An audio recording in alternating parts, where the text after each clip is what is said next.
about oxidative stress. So we're talking ADHD, autism, bipolar disorder, anxiety disorder, depression, and schizophrenia. All have correlations with oxidative stress and damaged neurons.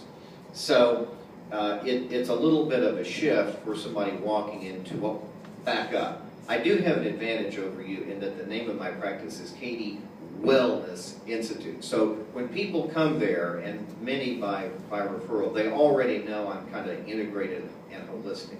So an antioxidant scan, therefore, would not be that far out of the ballpark. But I have taken it upon myself to have the full responsibility to explain to the patient just why in the heck I want them to do this scan.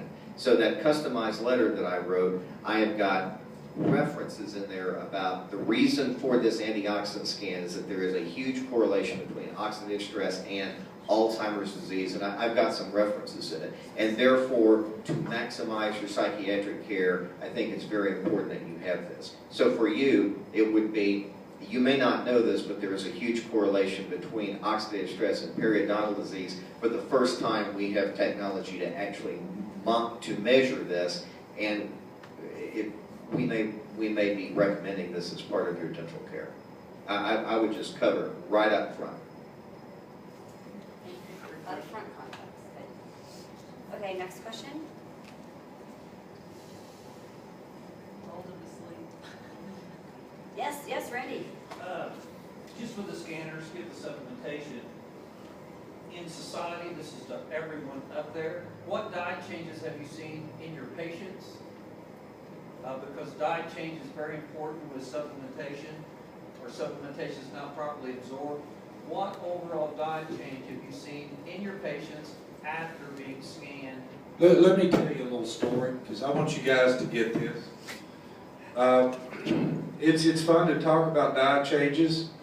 I used to waste my time counseling diabetics, and the day I gave up, I had a couple come in, both diagnosed on the same day. The guy was 350 pounds, the wife was 250 pounds. Being a former Marine, I thought I would really get to him. You know, I said, look, good news is this type 2 diabetes is not going to kill you. We'll cut your toes off, your feet off, your retinals will detach, you'll go blind, your kidneys will fail.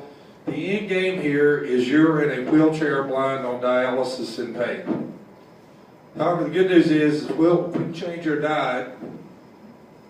I'll help you guys change your diet. We can be, we can really treat, beat, however you want to look at it. So after about 45 minutes of counseling, they left. I went back to my office to print a document, realized I needed some printer cartridges. Went down to Office Max. As I walked out of Office Max, right across the street was McDonald's. Guess who's walking out of McDonald's? If you think you're ever going to change how people eat, you're looking at less than 1/10 of 1% of the population. So as a nutritionist, in theory, I will tell you that we should all change the way we eat.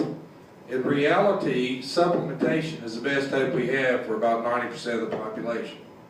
Now, for those of us who stick our hands in scanners, after a while we start to get more conscientious of how we eat. But you'll meet dietitians that do not want to supplement. They say, well, can't we do this with food?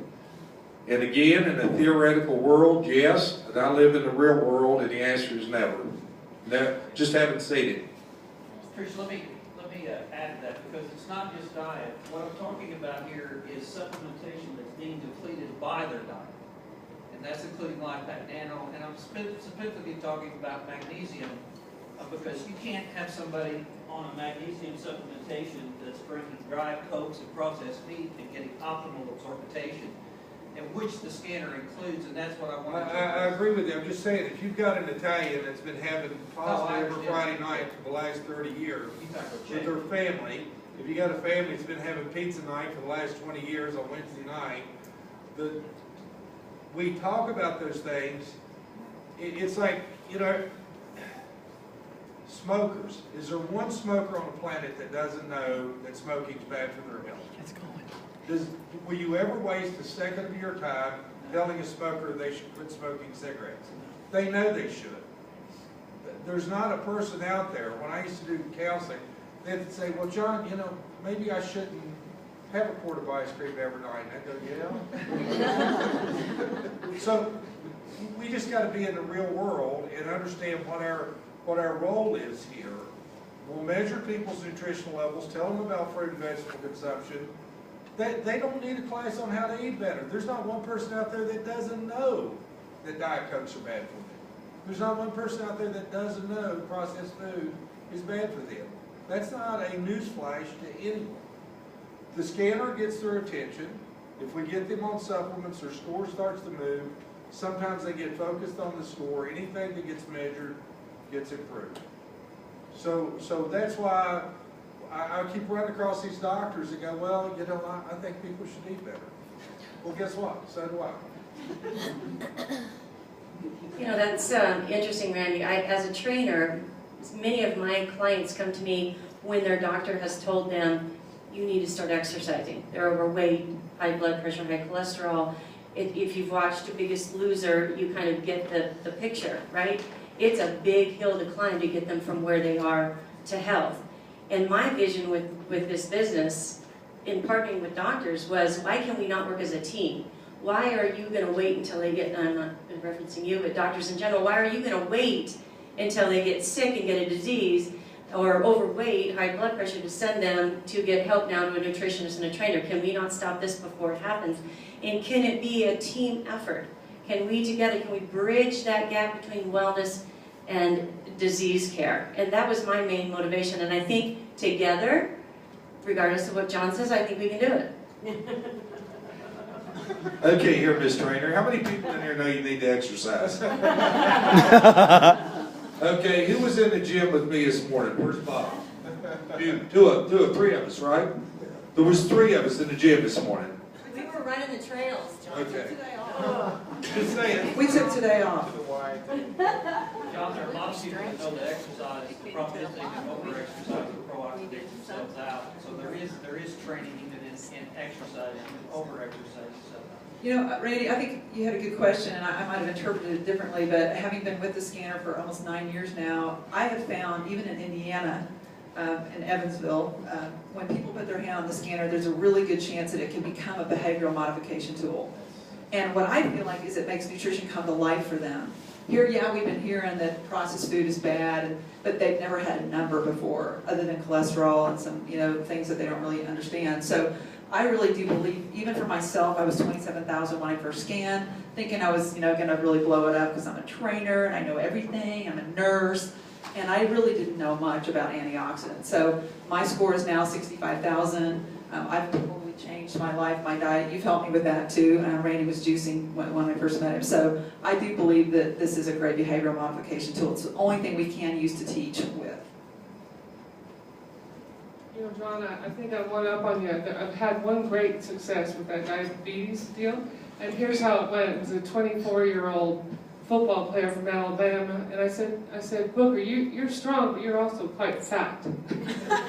You can say that to censors, you know, because it's not going to hurt you. You can run faster than them. And in actual fact, he said he didn't really care about diabetes because his daddy had it, his uncle had it, and he was just going to sit in his rocker chair and get his disability check for diabetes. I said, look, it's not just a check, it's not just a title. You're going to lose toes and fingers and other little dangly things. So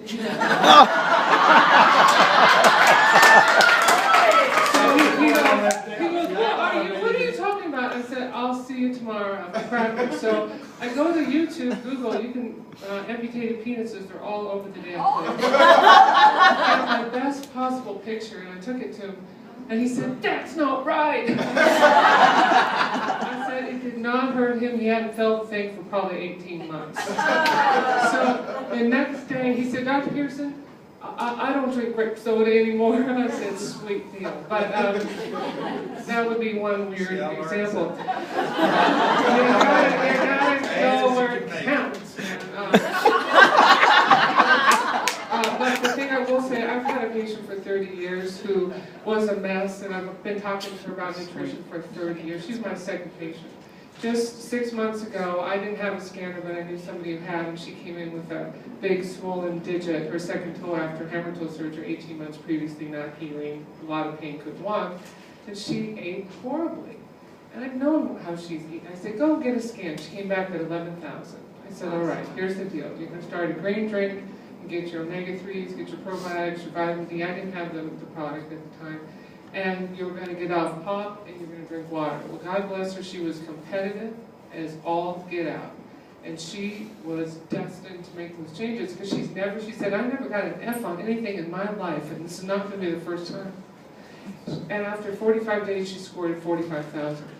Wow. So, you know, that took me 30 years to find a tool to stimulate her and shift. That's why I don't think there's anything better out there than the scanner. Go to YouTube and check it out, guys.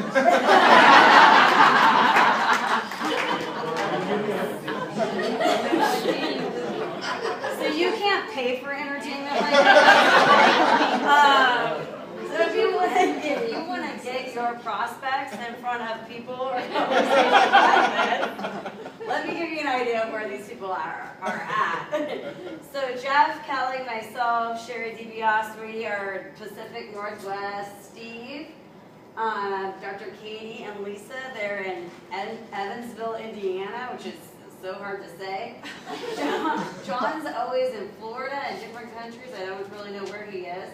But there's a lot of healthcare programs out in Florida. Tammy O'Brien and Becky are doing stuff in Denver. Then you have Wayne and Judy are doing stuff in the East Bay in San Francisco, and Leah does stuff out on the peninsula. So I'm sure in Kent, I'm sure I'm forgetting some people.